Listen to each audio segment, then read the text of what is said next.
Coming up on our newscast, at the UN General Assembly, President Park Geun-hye lays out her vision for bringing peace to the Korean peninsula and seeks international support. U.S. President Barack Obama urges the world to join in the fight against Islamic State militants in his speech at the United Nations. This as a militant group linked to IS in Algeria executes a French tourist. In sports, South Korean athletes continue to bag gold at the Incheon Asian Games. We have all the latest. These and more coming up on Early Edition at 6.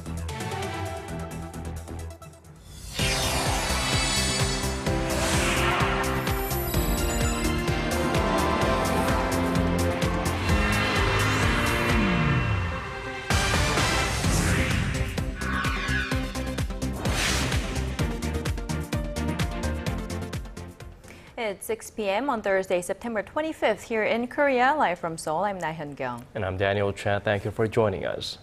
Let's begin in New York, where President Park Geun-hye made her debut at the UN General Assembly. That's right. She once again talked about her vision for an international peace park in Korea's demilitarized zone, as well as North Korea's human rights abuses. Our Choi You-sun sends us this report from New York.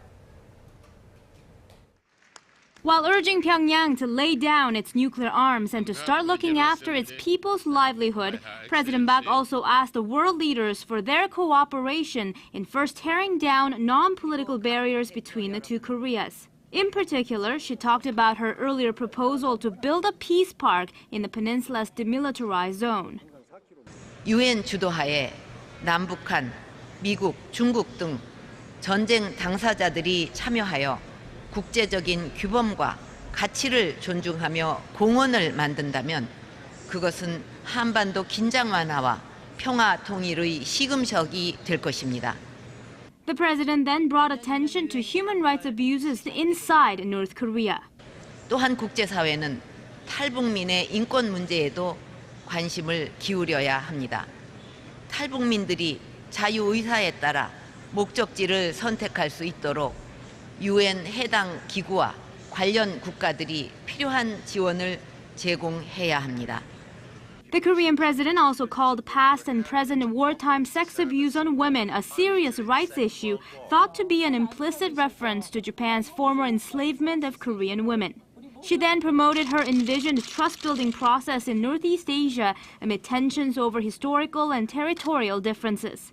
Reflecting how far Korea has come since joining the UN 23 years ago, President Park also highlighted Seoul's contributions to various global issues such as sustainable development, climate change, and education.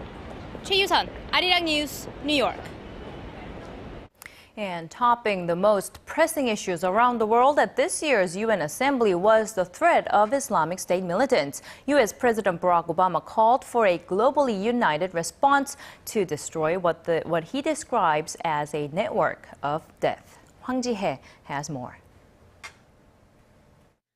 Facing the mounting threat from terrorist groups, U.S. President Barack Obama made it clear at the United Nations General Assembly on Wednesday that the U.S. will confront and dismantle Islamic terrorists. He urged nations to reject the cancer of violent extremism. The only language understood by killers like this is the language of force. So the United States of America will work with a broad coalition to dismantle this network of death. He went on to asking the world to join the effort. And already over 40 nations have offered to join this coalition. Today I ask the world to join in this effort. Following the UN meeting, the Security Council unanimously approved a resolution that calls on countries to adopt laws stating that joining a militant group like the Islamic State is a serious crime for their citizens. Over in Syria, U.S.-led airstrikes continued to hit Islamic State positions on Wednesday. The U.S. Central Command said they pounded a dozen targets in Syria, such as small-scale oil refineries that have been providing millions of dollars a day to the terrorist group. But Islamic State fighters continue to make advances. They have intensified their attacks near the Turkish border in northern Syria, where 140,000 civilians have fled in recent days. Hwang Ji-hye, Arirang News. The IS militants aren't just posing a threat in Iraq and Syria. A group linked to the extremist group in Algeria claims to have beheaded another Western hostage. Our Kim Ji-hyun reports.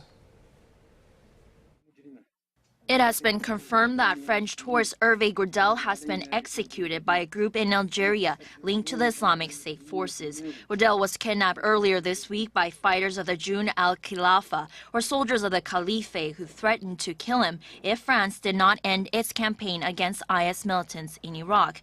French President François Hollande condemned the brutality of Gourdel's death and vowed to continue his country's military operations against the IS. Hervé Gourdel is dead because he was French, because his country. France is fighting terrorism. My determination is total, and this aggression only strengthens it. We will continue to fight terrorism everywhere against the Islamic State, which spreads death in Iraq and Syria. The threat is also spreading to other countries. In the Philippines, an al-Qaeda elite militant group known as Abu Saif says it will kill 2 German hostages, first reported missing in April, unless Germany withdraws its support for U.S.-led airstrikes in Iraq and Syria. They are also asking for a ransom of more than $5.6 million. The Islamic State is also suspected of delivering a threatening letter to the presidential office of the Czech Republic in response to the nation's support for Kurdish forces in Iraq who are fighting the militant group. Local authorities are investigating the contents of the letter, which contained a white powdery substance. But unlike France and Germany, the Czech Republic is not one of the countries participating in airstrikes against the IS. Kim Ji-hyun, Arirang News. Face a one-day entry ban. 77. Digging deeper, getting to the bottom of stories that impact your life. Talking with you on air and online, connecting you with experts on the world's most pressing issues. News and current affairs at its best. With Laah Hyun-kyung and Daniel Choy. Arirang News. Arirang News. Arirang News. On Early Edition at 6. Decision makers in North Korea's parliament are meeting this Thursday for the second time this year. Topics being discussed are said to be personnel appointments and policy measures, but what is piquing the curiosity of those watching from outside the regime is the whereabouts of leader Kim Jong-un. Ji Myung-gil has this report. The 13th Supreme People's Assembly has convened its second session of the year, following the first in April. The day-long meeting has brought together more than 650 delegates who will be making personnel decisions on key officials. Among them, Hwang Byung-seo, the director of the powerful General Political Bureau of Pyongyang's Korean People's Army, who could be nominated as vice chairman of the National Defense Commission. North Korean Premier Park Bong-ju may be asked to stay in his post, and Choi You-sun, a key confidant of North Korean leader Kim Jong-un, could be named again to the country's top sports post, succeeding Kim's uncle Jang Song-taek, who was executed last December. At the legislative meeting, delegates were also set to announce a number of major policy measures, such as overhauling the country's mandatory schooling and conscription systems. Also being watched is whether leader Kim Jong-un is in attendance. Kim has not appeared in any North Korean media coverage since his last public appearance at a music concert on September 3rd.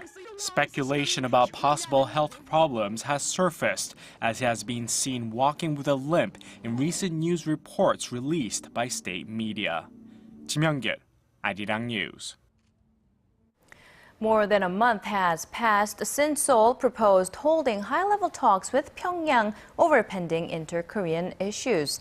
The offer remains open but unanswered. Hwang Sung-hee has more.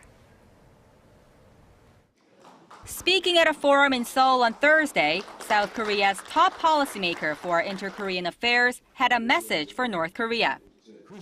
In order to solve pending issues, South and North Korea must put their heads together, see each other, and talk. Our government is willing to discuss all issues brought to the table. North Korea has been sitting on a South Korean offer for high-level talks made last month, saying Seoul must first stop civic activists from flying anti-Pyongyang leaflets before any meetings can take place.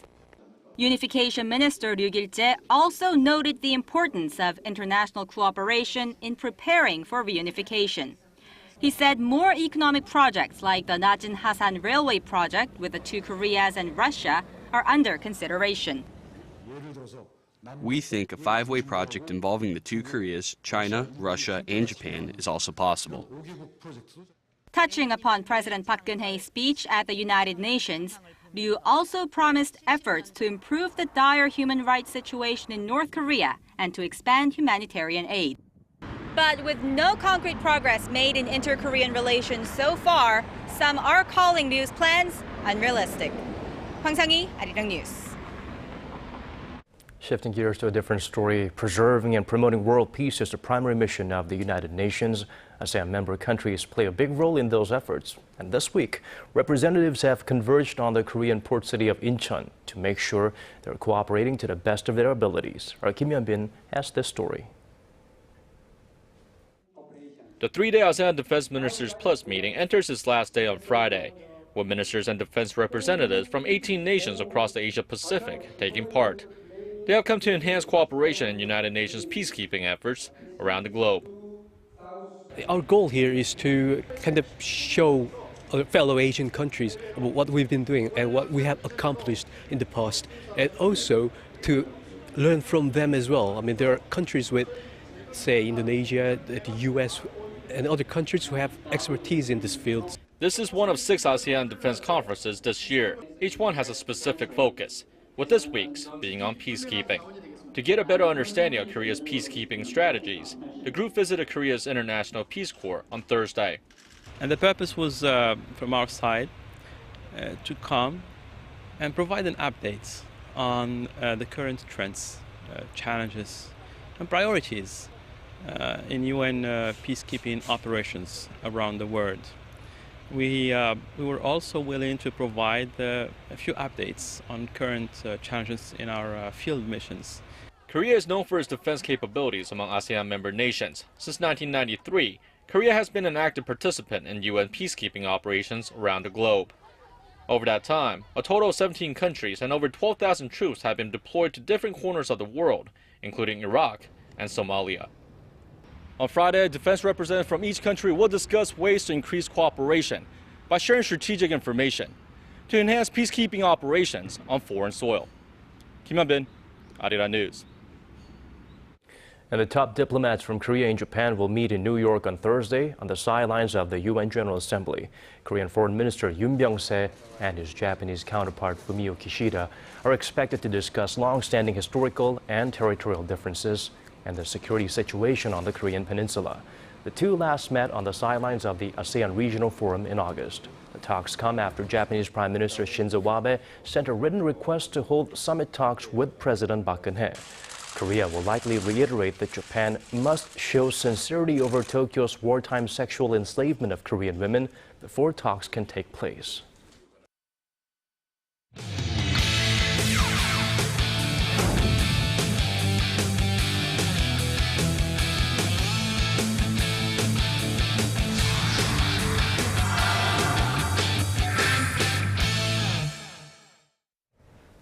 We are almost halfway through the 2014 Incheon Asian Games, and as is the case with any international sporting event, many records are being broken. That's right, and for the latest, we go live to our Song Ji-sun at the news center. Ji-sun, I love underdogs and Cinderella stories, and we have this breaking performance in shooting coming from an unexpected source. You're right, Daniel. This was actually her first competition for the national team, and it was 34-year-old Kim Mi-jin, who used to be a rival shooter and quit competing and got married. But her husband, who's also a shooting coach, talked her into trying out clay shooting. Just 1 year later, Kim set a world record and won gold in the women's double trap event on Thursday. Kim shot 110 points, edging out China's Zhang Yafei by 2 points. That was good enough for the world record, as this year's ASEAN competition was the first event that meets the conditions set by the sport's governing body. Kim also contributed to Team Silver in this event with Son Hae-kyung and Lee Bo-na. What a story she has over there, right? I mean, and you were also saying, Ji-sun, that Team Korea also had set a new world record in an event that was not a medal event, but that was an archery. That's right. South Korea has won half of the total archery medals in previous Asian Games, and this time South Korea scored 238 points out of a possible 240 in the women's compound team quarterfinals match against Laos. Making the history was Hak Ji-hyun, Choi Bo-min, Kim Yoon-hee, and Yoon So-jung, beating the previous record of 236 set by the United States a decade ago. The archers later in the day beat Iran in the semifinals to advance to the final, which is set for Saturday. And moving on now to a Korean swimmer who is pushing to break his own record with the most medals earned. It's Korea's Marine boy Park Tae-hwan, who has grabbed bronze medals in all 4 events he's competed in at this year's Asian Games. That adds up to 18 total medals from the 3 Asian Games he's taken part in, just 1 short of the Korean record. He made it his 19th tonight in the men's 100-meter freestyle as he holds the Asian record when he won the Guangzhou Games 4 years ago at 48.7 seconds. Park qualified with the fastest time this morning, just 1 second off his previous record.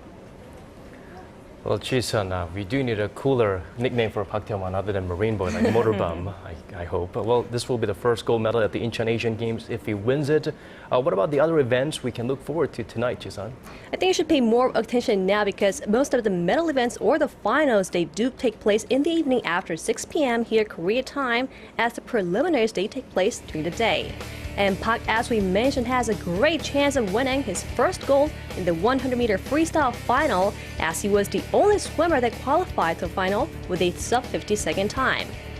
And in gymnastics, we have an inter-Korean competition in the men's vault event, with South Korean Yang Hak-sun facing off against North Korea's Lee Se-kwang. And over in the ballpark now, the Korean baseball team will play against Hong Kong at 6:30 this evening, after already having sealed the top spot in Group B. This means Korea will face the runner-up team from Group A, which is China, in the semis on Saturday, with the final set for Sunday. And those are just some of the events we picked out for you to watch, but there are more events and action that could change the medal standings of the nations. And here are the medals tally as of this evening.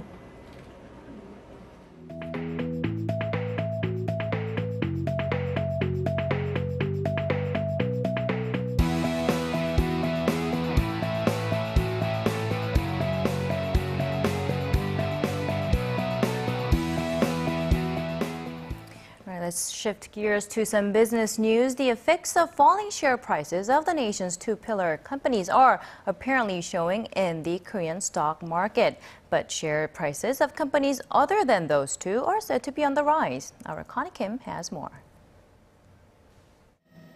Poor performances from Korea's top 2 companies are reshaping the country's stock market. The share movement of Samsung Electronics and Hyundai Motor used to dictate the trend of the Korean bourse, but their influence has diminished recently, with many other companies moving in the other direction. Samsung and Hyundai peaked at a combined 25% of overall market capitalization in June, but the dramatic drops in their share prices in recent months have knocked their combined share value down to less than 16%. Roughly $60 billion have been wiped off the valuation of the 2 companies in the past year.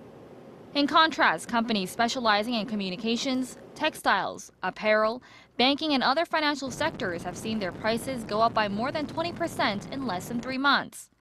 This is partly because the Korean government began injecting $25 billion into the economy to spur domestic spending and accelerate a recovery. The poor performances from Samsung and Hyundai are being blamed on the strengthened Korean currency and other structural problems. In the case of Samsung, the smartphone market worldwide has reached its saturation point, leading to a decrease in exports of Samsung handsets. Hyundai's recent purchase of land in Seoul for $10 billion has spurred worries of the company's cash flows.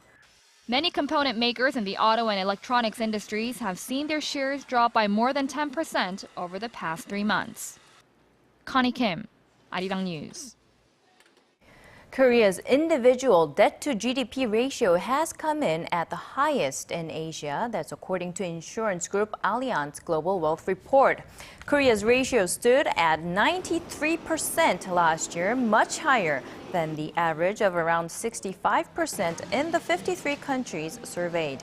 Mentioning countries like Korea and Malaysia, the Allianz report warns of household debt defaults starting with the working class if interest rates go up or economic growth slows. Here's an interesting report. The face of average Koreans will be different by the year 2100. That's according to the Korea Face Institute. The private research institute conducted a computer simulation based on some 20,000 photographs. And by the year 2100, the institute says the average Korean male will have thicker eyebrows and a wider forehead, while females will have double eyelids, one of the most popular cosmetic surgeries Korean women have today. One of the main reasons behind the changes was attributed to the steady inflow of foreigners coming to the nation, particularly from Southeast Asia, as more multicultural families are formed. Well, it's no longer an overstatement to say that whatever a company's product may be, the market they want to break into the most nowadays is, guess where, the Chinese market. Right. It feels like just yesterday when people used to cringe or make fun of made in China, but not anymore. Big opportunity, big money waits to be tapped in the Far East. And one industry that has paved its way into that lucrative market are Korean film industries. A Wedding Invitation is a film co-produced by Korea and China, released last year. This romantic comedy made a huge splash in China, earning some $36 million, 10 times more than the film's production cost. The film's Korean director Oh Gi-hwan says he changed the film's scenario many times to make it appeal to Chinese viewers. At first, I tried to remake my previous film, A Gift. But then I realized that the Chinese viewers didn't quite get some parts of the original script due to cultural differences. So I've rewritten almost everything with 3 Chinese scenario writers. He says it's not easy to strike the right balance between both Korean and Chinese elements in one film, but says tapping into China's fast-growing market is certainly a risk worth taking. There are forecasts that by 2017, the Chinese film market will be bigger than Hollywood, so it's a challenge that is worth trying. China raked in some $3.6 billion in box office revenue last year, making it the world's second largest market, growing around 30% annually. And over the next decade, the gap between the Korean and Chinese movie markets will only grow larger. The two countries signed a groundbreaking film co-production pact in July that opened a door of opportunities for Korean filmmakers. But before then, it was difficult to break the wall of China's strict film import quota system. Due to the film import quota, only about 70 foreign films got the chance to release in China, and half of those spots were taken by Hollywood films. That's why this co-production pact is important, because it helps Korean Chinese co-productions be recognized as homegrown films.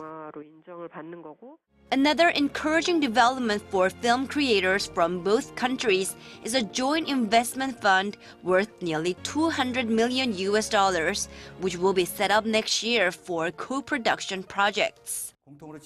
Both countries share a common goal of stimulating their content's markets through the active exchange facilitated by the joint fund. The joint film projects are shaping up to be a win-win strategy, allowing seasoned Korean filmmakers to test their creations in a bigger market, while China can gain from Korea's production experience and expertise. Park Ji-won, Arirang News.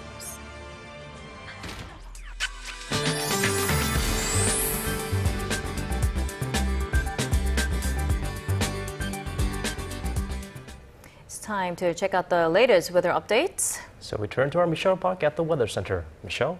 Good evening, guys. The weather was beautiful today with lots of sunshine and a cool breeze. As you can see, we are currently under partly cloudy skies, but those clouds are on their way out. And it looks like the nice weather will continue tomorrow, although with a bit of a fog, and our weekend is looking favorable as well with the highs in the mid-20s. Now, as for the mornings and nights, the temperature gaps will stay at about 10 degrees with lows dipping into the teens. Now, over into Incheon, the host city of the Asian Games, the temperatures currently stand at 23 degrees under partly cloudy skies. Expect similar conditions tomorrow with slightly lower highs of 24 degrees. Now going over to our temperature readings for tomorrow. Seoul will start off the Friday morning at 17 before reaching up to 26 in the afternoon. Meanwhile, the southern cities such as Daegu and Busan will both see the highs of 26 degrees. Now moving over to other regions, Jeju Island peaks at 25 while Dokdo and Mangungang drops to 21. Well, that's all for now. I'm Michelle Park and have a wonderful evening. Thank you for that, Michelle. And that's all we have for you at this hour. Thank you for staying with us. If you're tuning in from different time zones, have a wonderful day. This has been Daniel Choy. And I'm Laah Hyun-kyung. For our viewers in Korea, have a great rest of the evening. Daniel and I will be back same time, same place tomorrow.